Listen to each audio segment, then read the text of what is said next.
sales is the most lucrative skill in the world, period. The problem is most sales advice out there today is outdated, cheesy, and can even keep you from getting the deals that can make all the difference in your career.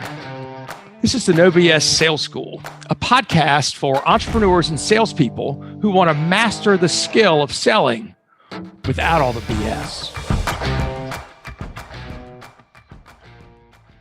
Welcome to the No BS Sales School podcast. I'm your host, Walker McKay. No BS Sales Team, I am excited to bring on a dear friend of mine. Her name is Lindsey McMillion Stemann. And Lindsey helps people, especially financial advisors, those in the financial service industry, build their business using LinkedIn. That is her tool. Her nickname online is LinkedIn Lindsey, and she's deserved every bit of that. Lindsey, welcome to the show. Thanks, Walker. I'm so excited to be here. Always a fun time. Good. Lindsey and I have known each other for a long, long time. And the first time we met, you remember this, Lindsey? The boss you were working for had hired me to help the sales team. You and I had never met. You, I think, were frustrated with the boss. And all of a sudden you felt like, who the hell was this guy you're meeting with? We met at a coffee shop in Greenville somewhere. And I just remember the bad energy you were sending off, how pissed off you were that you had to meet with me.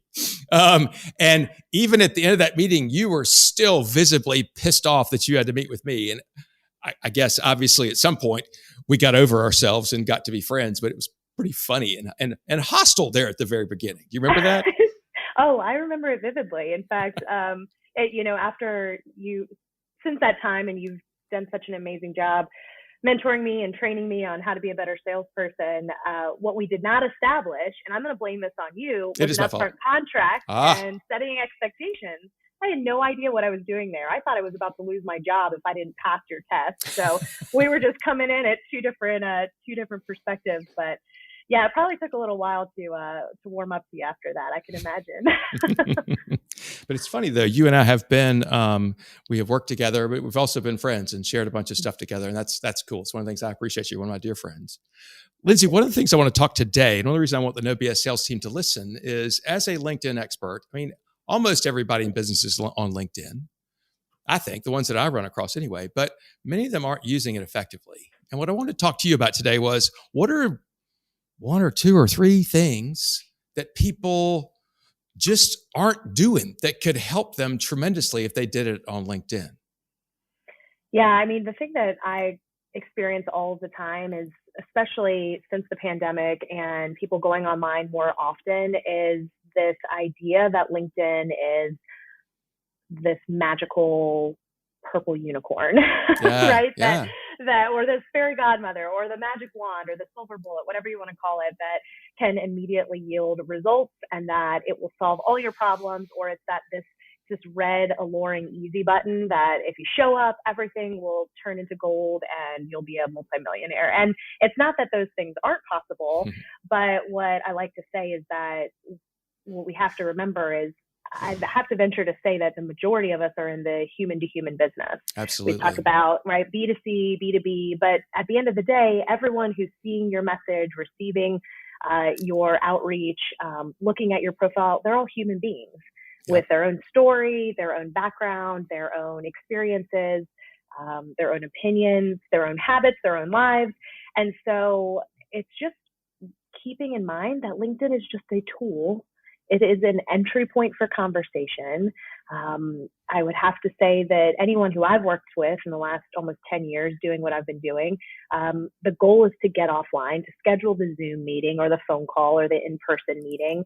And so I think I've seen more and more often people forgetting that.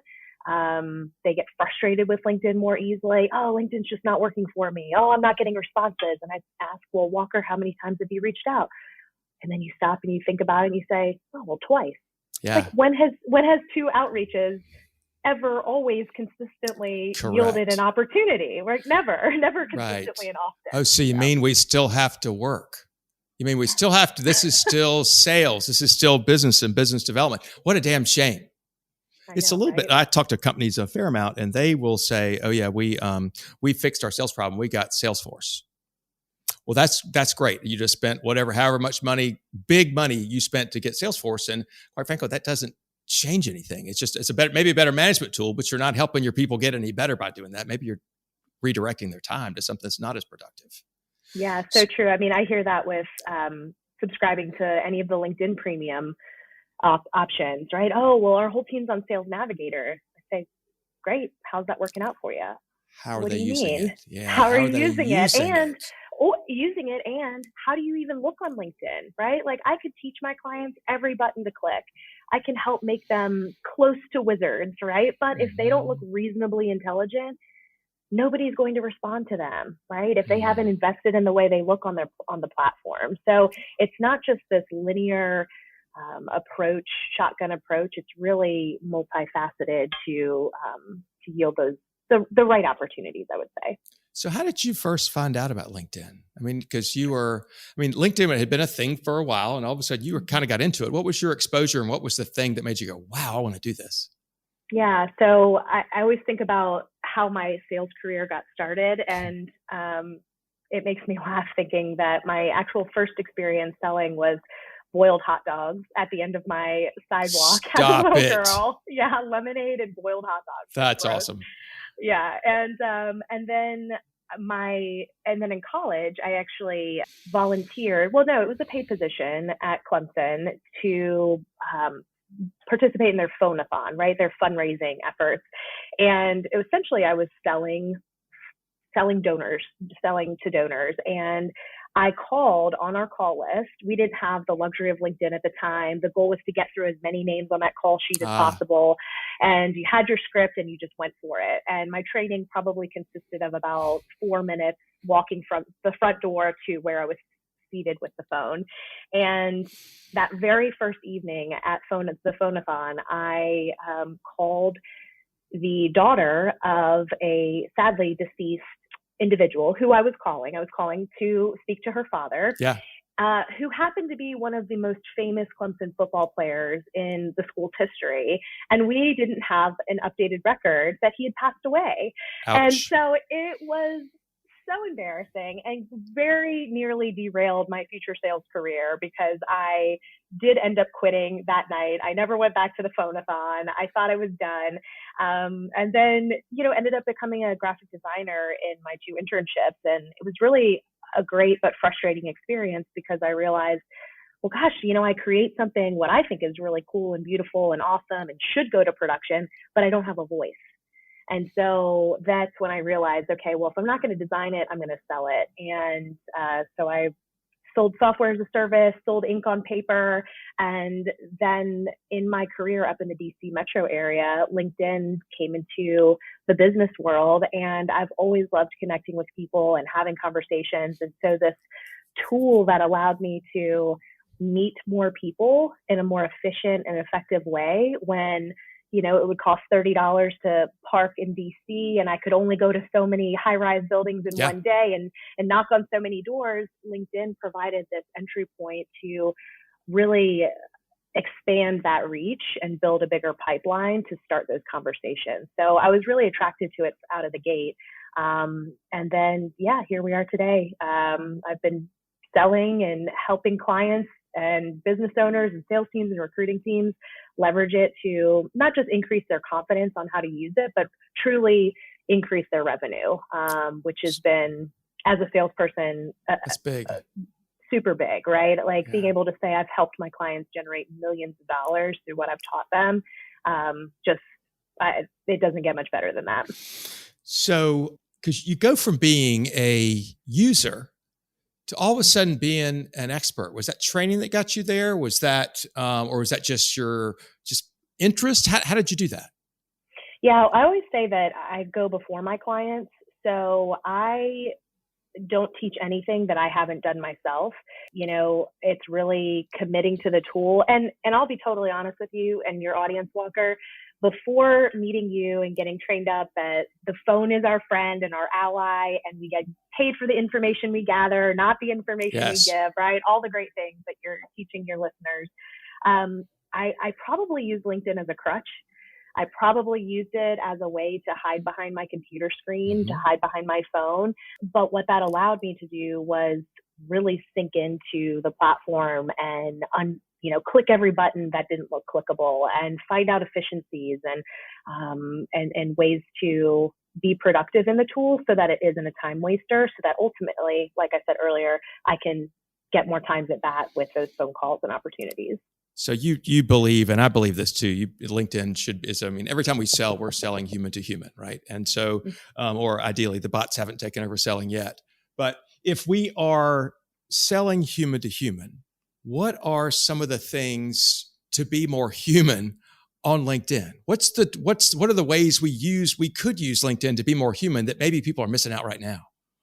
Yeah, the thing that I see the biggest opportunity, and it's really, when I share this, people might put their palm to their forehead because it's really not rocket science, and that's just following up. What do you mean by that? What do you mean by that? Yeah. So a lot of times when we're prospecting or trying to get a meeting scheduled with somebody, it takes multiple touches, right? Walker, do you know what the average is at this point? I think it's probably 10 to 12, right? That's what I was going to say. Yeah, 10 to 12. 10 to 12 touches to get to have a conversation with 50% of the prospects you're trying to reach, something like that's what I've been taught. Makes perfect sense. Well, the idea that one outreach on LinkedIn, let's call that the invitation you send out. And let's say if you're really on top of it, when someone accepts that invitation, you follow up. Well, at this point, that's 2 outreaches. And then if you don't get a response after that, our human nature says, and our ego says to ourselves, well, gosh, they just don't want to meet with me, or gosh, they just don't want to have a conversation with me. But you've only reached out to them twice. And the second time people reach out, at least my experience has been, and this to me is shitty, to put a technical term on it, is they'll accept or they'll ask me to link with them. And then the next email, which may become as an automatic bot, is, here's what I do. Do you want my help? Let's set a meeting. The worst. It drives me crazy. Yeah, it's the worst. And so that the word you used earlier, authenticity, it's just being a human. I mean, I'm not, I don't want to go down the whole path of talking about automation and all of that. But I do think when automation is used well, it can be an additive and a helpful tool. But I see so many people using it the wrong way and abusing it and assuming that it is the only way to get those appointments on the calendar. Because again, like I said earlier, who's receiving your outbound messages? A human being. Mm-hmm. So I had a client, a quick story, probably about 2 years ago at this point. He had used an automation service that was 100% all of his outbound on LinkedIn, and he was only using LinkedIn. So this is the other piece of the human component, is we have to use LinkedIn and all the other communication channels. So in this case, my client at one point had only used automation in LinkedIn, and he said it was a disaster. So, well, what do you mean it was a disaster? He said, nobody responded. I didn't get the results I was hoping for. And so we took a more thoughtful approach, and he started reaching out to people as himself and was being really targeted and really selective. He ended up getting multiple meetings scheduled, multiple new clients, but one story in particular stood out to me that he shared with me. He said, Lindsey, I got on the phone with this guy who I'd been pursuing for months. I mean, probably at least 6 to 8 months at this point. I'm on the phone with him, and I asked him, I said, what made you take the call with me this time? I've been trying to reach you for a long time, it seems. And I'm just curious, right? What changed? And this guy could have said, as you know, any number of things. And what he said was, because you finally sounded like a human when you reached out to me, and you finally sounded like you genuinely were interested in me. Wow. Right. And so is it worth taking a breath, taking a beat, taking maybe a more thoughtful and methodical approach instead of throwing a bunch at the wall and seeing what sticks, to yield a potential client or multiple clients that ultimately generate thousands or millions of dollars for you? I would say yes. And I'm not that good at math, right? But imagine though, and how lucky was that guy? What a valuable lesson to your client before he hired you, I think. How valuable that was for somebody to actually take the time and go, because you sounded like a human being. Because and listen, we on the receiving end, we can tell when it's a bot. We know when it's not sincere. And the reason that so we go back to that person, if we do it all, with an insincere response back. You give what you get. Absolutely. And the other piece to that too is at this point in our technology world, the automation really can only do so much. So at this point, what it can't do, what it's not doing is, for example, Walker, if you're on my target prospective client list, somebody who I'm interested in meeting with, and I'm using automation, or I'm just using my authentic self and I'm reaching out to you via a message on LinkedIn, or excuse me, an invitation and multiple messages, and that's it. Let's say I'm even, plan a step above that, a level above that is I'm also emailing you and calling you. Yep. Okay. You're still not responding. Because technically I could even use automation for those things if I'm really tech savvy. But what technology isn't doing yet today, and this is where people are standing out and seeing greater success in their responses, is they're also, Walker, I'm going to look at you on LinkedIn, I'm going to see your activity, and I'm going to engage with your activity. I'm going to comment on something that you've posted. I'm going to pull an article that you shared and send it in a direct message. I'm going to mention that in the voicemail that I leave you. So again, I'm able to decipher that and do something with that observation because I'm a human, not because I'm a robot or an automation tool. So that to me is a really key ingredient that a lot of people are missing. So what you're telling us again is you got to do the work.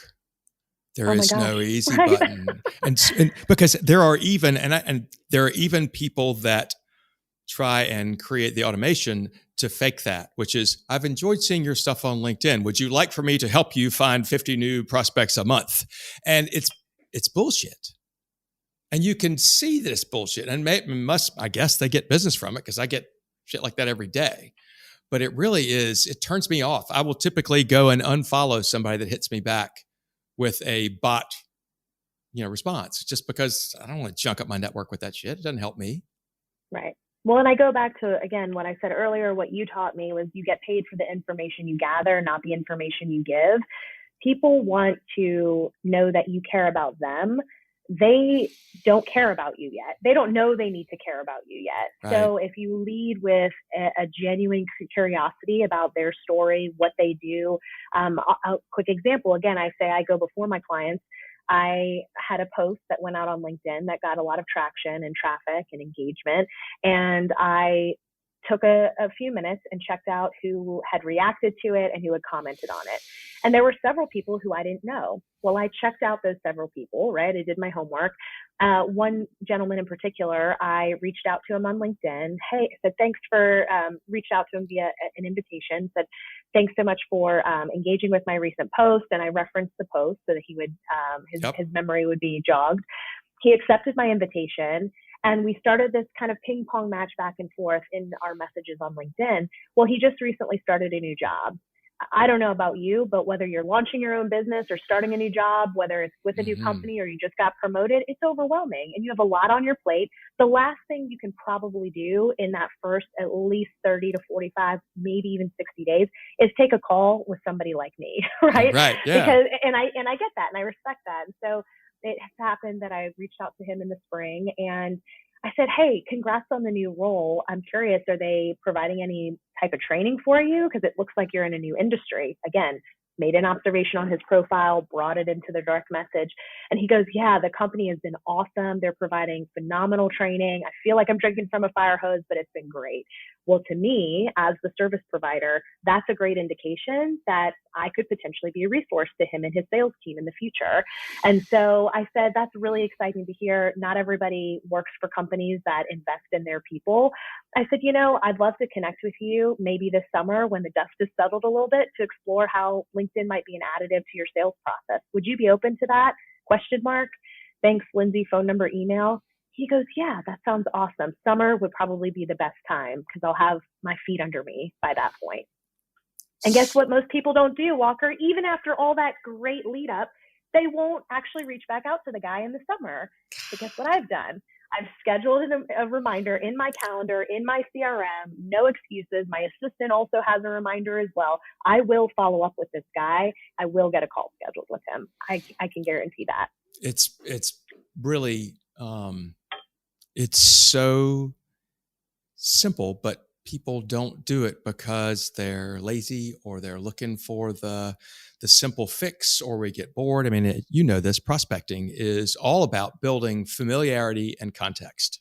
Familiarity and context. Who is this person? Do I recognize them? And then in what context? And I tell people when they're starting a new job, part of their perhaps imposter syndrome is they still see themselves as doing the old job. And the people that they call on either don't have familiarity and context, or they may say, oh gosh, you used to sell insurance. What do you mean you're selling equipment now? They don't understand the context. So it's over time that we begin to build familiarity and context, which is why it takes 10 to 12 touches. I also think it's great that you actually, you took the time, and this is something that you told me to do, is when people comment on the articles, is to send them a quick email and say, hey, thanks for commenting on, appreciate your engaging. Would you like to link or whatever? And so just to start, I've never got anybody turn me down for that. What do you,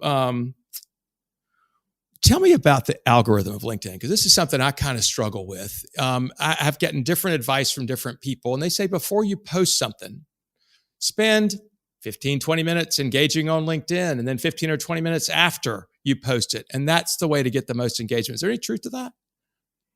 From what I've experienced, yes.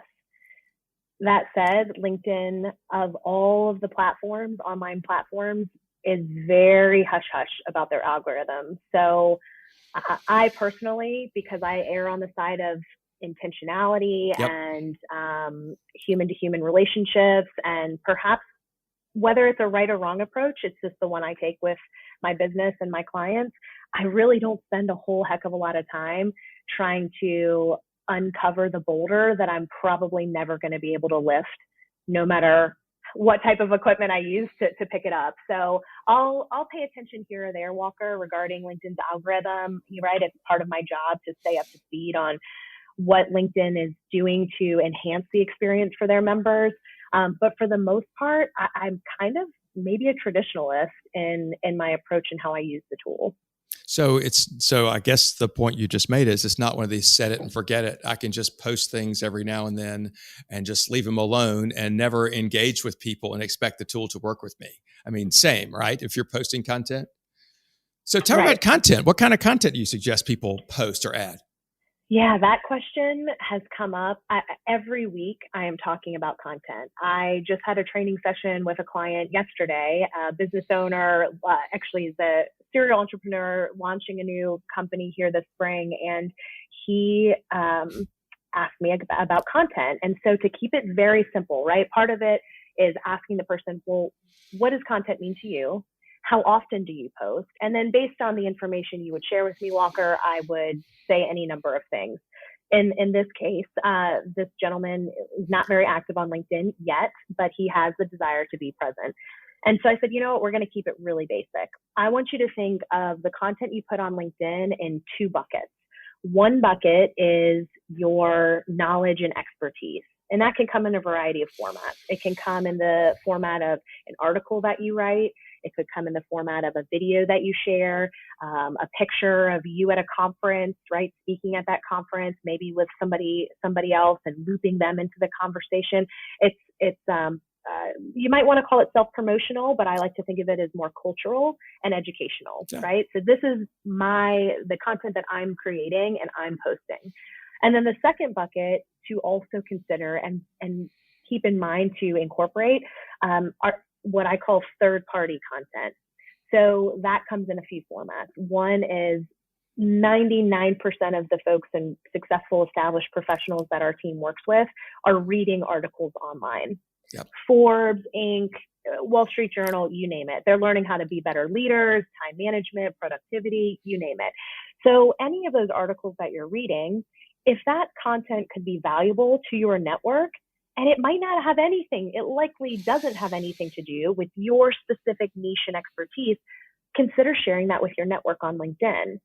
So that when they think, in my world, about LinkedIn or sales training or recruiting or their next conference and hiring a speaker, hopefully they'll think of me because I've been incorporating that other content or what I say is third-party content. The other layer to that, Walker, of third-party content is resharing other people's content. Yep. Walker, you and I have a little, and I know you do this with a few other folks as well. It takes a lot of effort to create content, to post it, to schedule it, Yep. Just to get it out there, period, to write the comment, to think of who to loop in, to consider what hashtags. So it's okay. I'm not opposed, like you and I do, and a few other folks, and probably many others as well. Leverage your network, your allies, to help promote that content. So every now and then, Walker, I'll ping you of an article I'd really like to get more reach and more eyeballs on. Say, hey, Walker, would you be open to sharing this with your network? I'm not assuming that you're always going to say yes, but in the cases that you do, you'll reshare that content. Well, that's an example, Walker, of you sharing quote unquote third-party content. So it's not just the Walker McKay show, right? And you're only focusing on that first bucket. You're also incorporating other people's content.